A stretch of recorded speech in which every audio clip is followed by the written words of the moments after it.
How to deposit or withdraw on OKX Wallet app. Hello everybody, welcome back to my channel. This is me Vipin Bisnath, and today I'll guide you on how you can deposit or withdraw on OKX Wallet.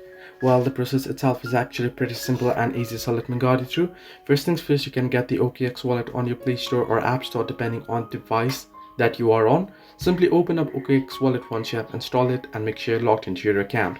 I've already made a video on how you can download and install the OKX app and how you can create an account as well, so you can check it out on my channel.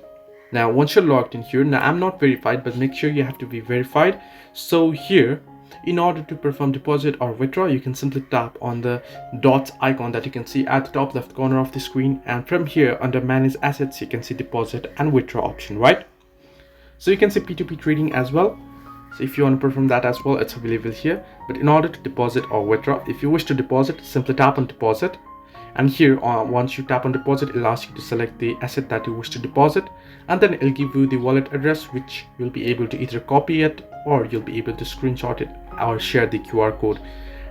And you can share it in order to receive the crypto. Similarly, if you want to withdraw, you can simply tap on withdraw. It'll give you an option to either enter in the address or you can scan the address and you can withdraw. So this is how you can deposit or withdraw on OKX. However, make sure to be verified. Hope this helped you. Do like and subscribe, and do not forget to leave a comment down below if you have any further issues.